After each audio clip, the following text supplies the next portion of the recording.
You know, we all have something to say about life, and my story started this way. I left school at the age of 8. My father had lived 2 lives as a life as a father to his kids and a husband to my mom, and then he had lived when the lights went out. He lived as a gangbanger in the streets of New Zealand.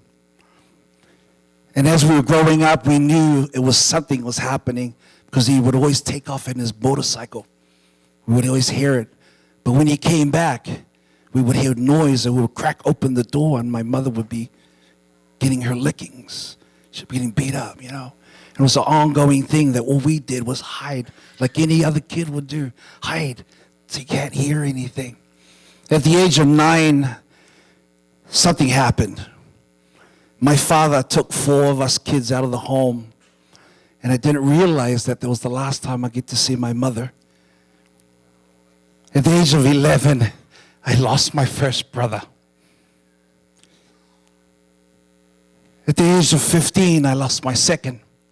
At the age of 19, not that I'd only lose my third brother, but I was getting ready to do a delivery of $250,000 of cocaine to a destination down Wellington.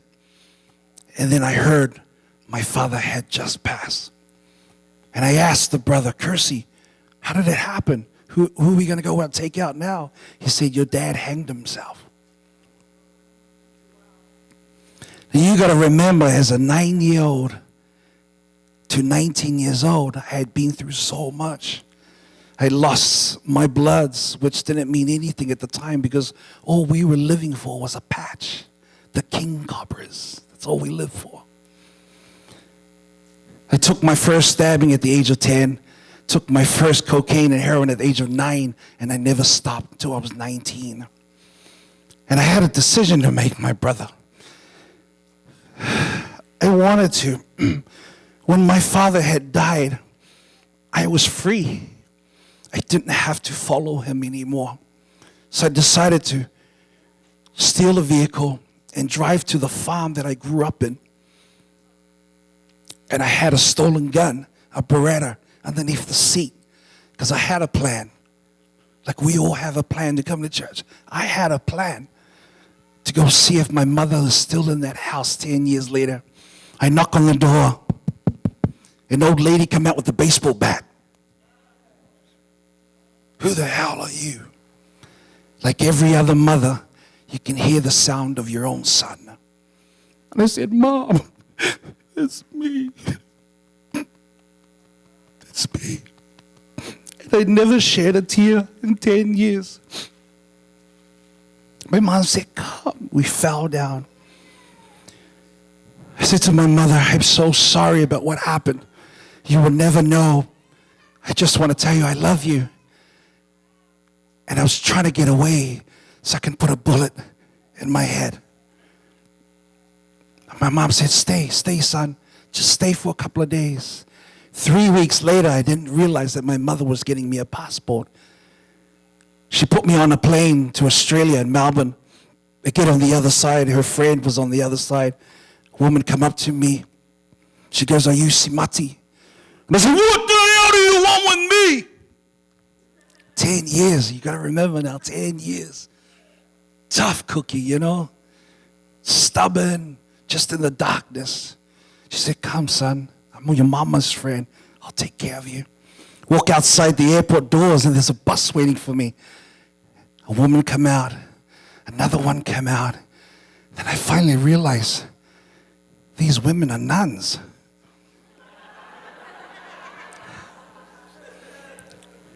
Not only did I spend 1 year, 2 years, but I spent 3 years at a nun convent getting clean, cold turkey style. I'm not saved yet. I'm not saved yet. The first year was pretty bad. Second year, it took a while. But the third year, it did it, you know. I started to release that word forgiveness to my father. It just took that to open a door. And when I did my 3 years, and I said to the sister, I'm ready to go home to see my mom. And I had friends along the way, you know, would come like, hey man, let's go out to the clubs. I'm good. If you had asked me, besides music, what my drug was, I was a fighter. That's all I did all my life was fight with these hands. And it's been 22 years. I've never picked up this fist. Only for the glory. That's it.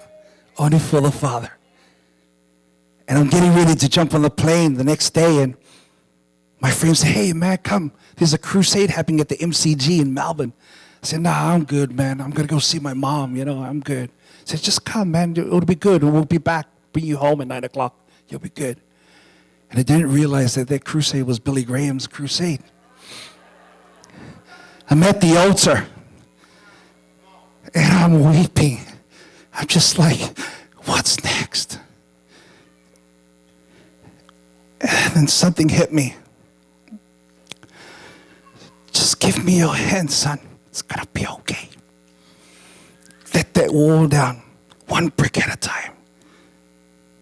Pride, suffering, lust. Every single brick I wanted to break down, I gave it to him. I said, I'm giving you one chance, Lord. Whoever you are. Because the gang that I was with was pretty mean. And if I got to join the GOD gang, it better be tough. And I never turned my back ever again. It's the reason why God made an armor for the front, not the back. Because you only go forward. If you had asked me what is more important now, besides wanting to go to the Father, it's not money. We have a lot of money. We have a lot of friends. We have a lot of relationships. But we don't have enough time. 2 months ago, we get a phone call at 2 in the morning. I lost 2 nephews in a fire up in the mountains. As the house would burn from the bottom up with barrels of oil underneath the house, the parents jumped out thinking that the boys were following him outside the window. The youngest was still sleeping. The 10-year-old went back to go get his brother, but he couldn't find him because of the smoke. And they both lost their lives at 6 and 10 years old. And I ask you today, if God wanted you to go home today, are you ready? Put your hand up if you're ready, because God can see. Put your hand up if you're ready, because I am. If we speak earth to earth, I will take a bullet for you and I don't even know you. Why? Because I know where I'm going. Because my mission field is anything that God puts in front of me. If it's a pub, if it's a club, if it's in church, it don't matter. It's about the relationship between you and God. It's the whole reason why marriage is a little flimsy, because the foundation's not correct. Who am I? You're right. But I tell you what, I wouldn't miss this opportunity. It's not the reason why I'm here, but God made it an appointment for me to be here today. I am so happy to be in his family. I tell you, you have no idea that we're related. Don't you want me to be a big brother to you? Come on. Yeah. You really want me outside there, because I'm a bull terrier. I really am. I don't speak much, but I let my hands do the work. We don't have to say much. Even a hug can change a life. Turn to the person next to you and say, I'm so happy to be here today. Give them a hug. Give them your wallet. I'm only kidding.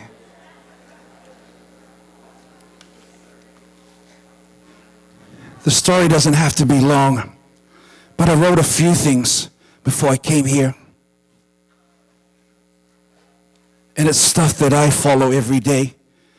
Before I came, I was on my knees, and I was telling God, who am I? But use me. Speak through me. And he said, write these things down.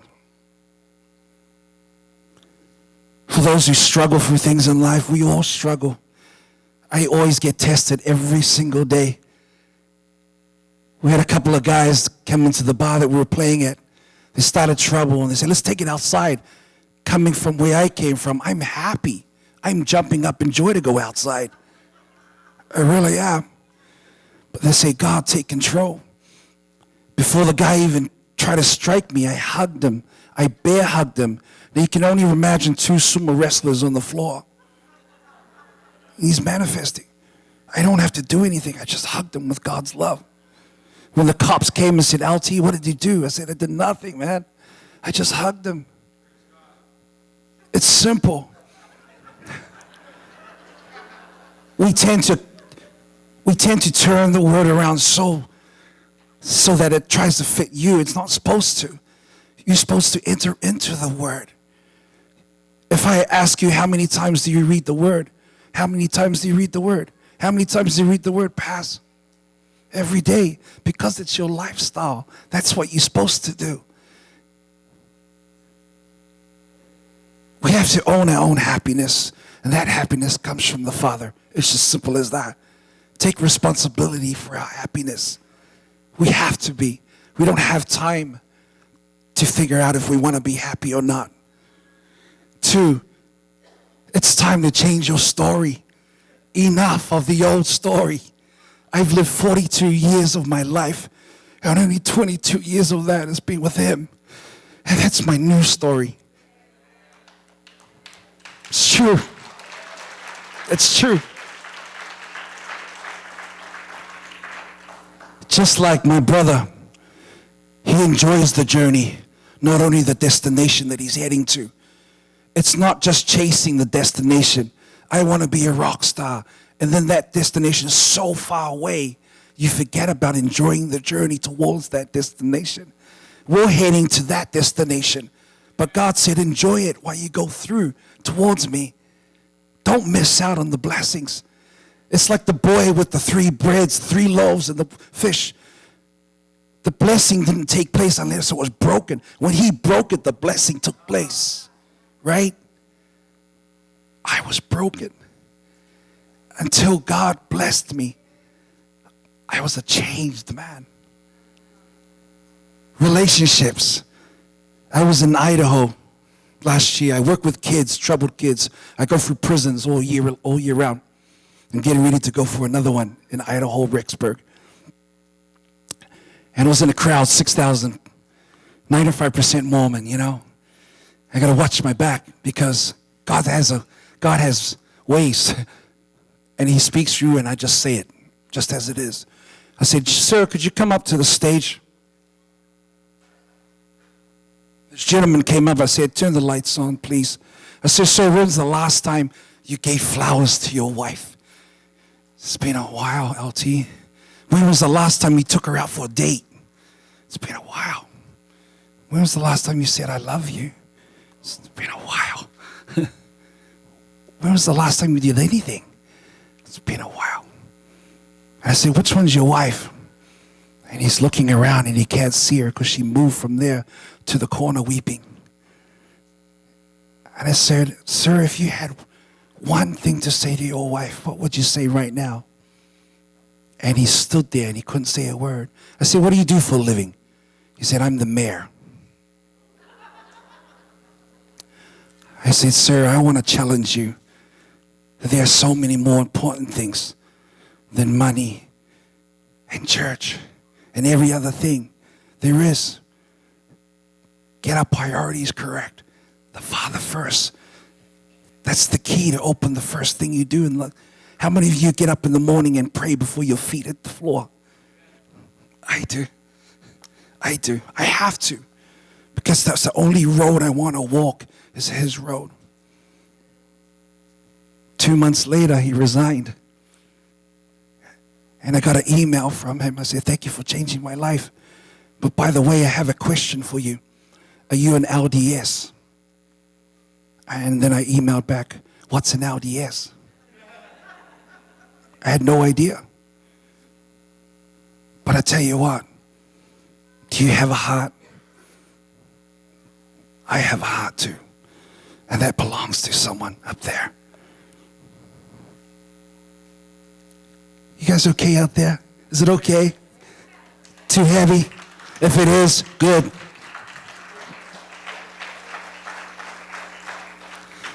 And the fifth thing is balance. It takes balance to live the life that we live outside those doors. It takes balance. We have to balance. We have to enjoy working hard and enjoy, play hard. We got to play hard, my brother. We have to. We have to enjoy what God has given us. And to finish up, there's one thing that I follow with, no matter where I travel around the world. I always say, like I just finished with Adele. I was in Switzerland with Adele and Bono, and they said, oh, man, there's something about you. I said, yeah, I'm going to tell you, Jesus is the center of my life. He goes, oh, you're one of those. I'm like, yep. I am one of those, and I'm proud to be one of those. When I went through my sobriety 3 years, when I was sitting at the organ in the chapel, I started to play because there was nothing else. I had come from 10 years of brutalness. I had been abused since I was 9. If I take off my clothes, you can see all the scars, just like Jesus did. Every time I look in the mirror, I'm like, that's what I remember. Every stripe that you see on my hands is every battle I've been through since 9 years old. It reminds me where I came from. And when I pick up an instrument, I play 19 instruments professionally now. I go to YouTube and I go, how do you play a guitar? How do you play a saxophone? How do I sing? I sit in my bathroom. When you're at the movies, I'm in my bathroom practicing. When you're playing basketball with your son, I'm at home, spending time with my family and practicing. Gearing up for the mission that God has given me, just like these guys in the Philippines. We have no idea how much we have.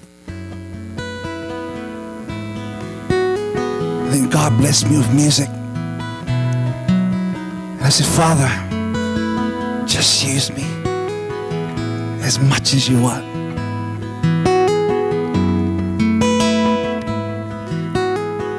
Everyone put your hands out like this. And I want you just to close your eyes and say, Father, I surrender. Take me, Lord. Guide me, Father, to the place you want me to be. Turn to the person next to you. Put your hand on their shoulder. And I want you to pray for that person. You may not know who that is, or it's your wife. Just pray for them. Pray for what you feel that God is talking to you.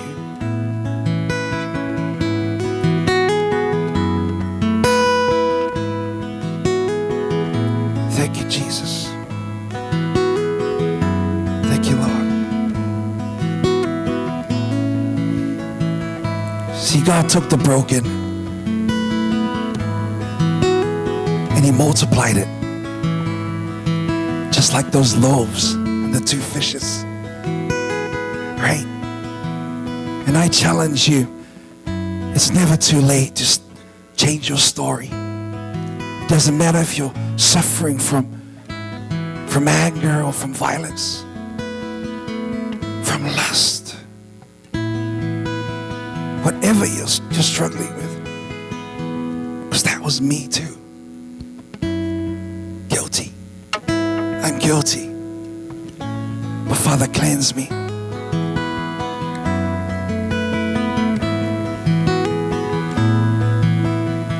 I'm getting ready to go to a prison where kids are 14, 15 years old who are taking their father and mother out over something so small. And when I go in there and I say, it's going to be okay, all they do is weep as they say, I'm sorry. I'm sorry. Yeah, son, change your story. God can change it. Enough of that. You made a mistake. Now it's time for you to change your story. It's going to be okay.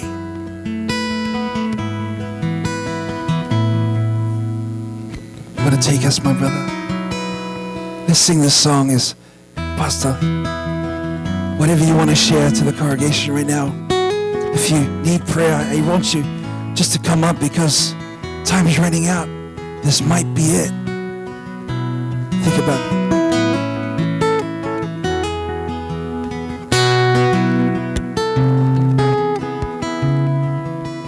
Sing this song with me, folks. Here we go.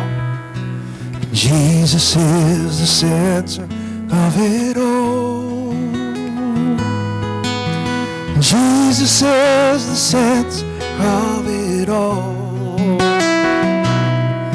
From beginning to the end, it will always be, it's always been you, Jesus. I want you to really sing it.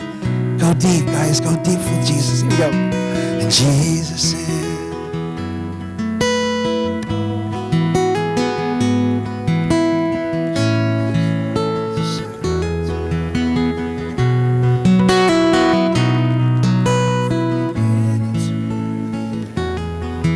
It will always been.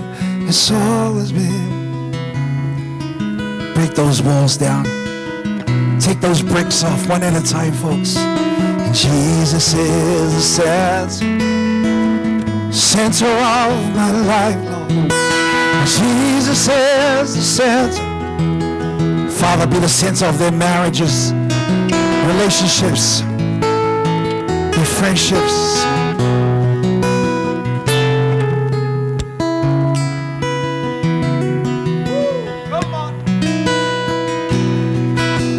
Final moments, I want to speak something really important to you. There are people within the sound of my voice that are here for various reasons. Not every person that's listening to me right now could answer the question that my new life brother asked you just a few moments ago. Come on. He asked what I believe is perhaps one of life's most important questions. He said, do you know where you're going? Pastor could pick up my iPad and see the handful of notes that God laid on my heart before I came into this room. This man and I have never met, and he began to talk about being saved under the ministry of Billy Graham. How many have ever heard of Billy Graham? Most of you know Billy Graham. He was called America's pastor. Billy Graham, if the Lord tarries and he lives, he'll be 98 years old in November. He's still alive. And not too long ago, and by the way, you didn't know this, Billy Graham is my hero. When I was 17 years old and the Lord called me specifically into evangelism, the Lord spoke to my heart and said, be a lifelong student of Billy Graham, Dr. Billy Graham. Not too long ago, Billy Graham was asked to attend a meeting in Charlotte, North Carolina. He's a North Carolinian boy, and they wanted to honor him. And so he tried to get out of it, but they pleaded with him to come as North Carolina's son. How many have ever been to North Carolina? The main highway in North Carolina that goes east and west is called the Billy Graham Expressway. Not too many states have named their main interstate after an evangelist. That speaks of his honor, his character, his integrity, his heart, and the respect that he has in this country.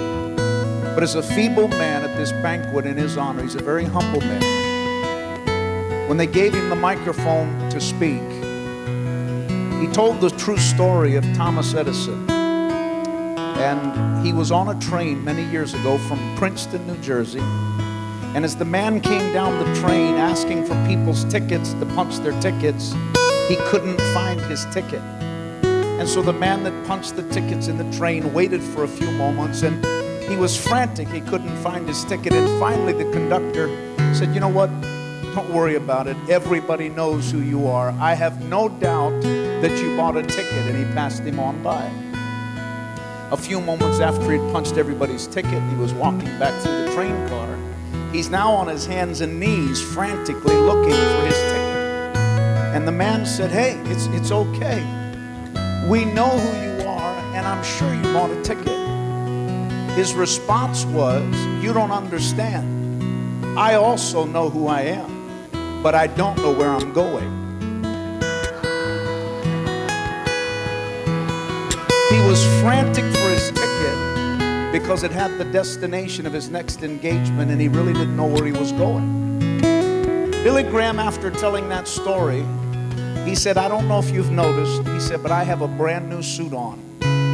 He said, this will be the last suit that I ever buy. Before coming here to this banquet today, my children told me that I've gotten a little slovenly in old age. That was his word.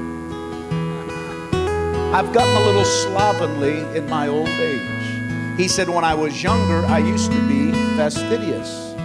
Also his word. He said, so I bought one last suit. He said, I'm going to wear this suit twice. I'm going to wear this suit today. And then they're going to bury me in this suit. It'll be the last suit I'll ever buy. He said, I don't know when the Lord will call me home. He said, I never thought I'd live this long. My wife Ruth is already on the other side. He said, but I want you to remember Billy Graham. He said, I'm a man. I not only know who I am, but I know where I'm going.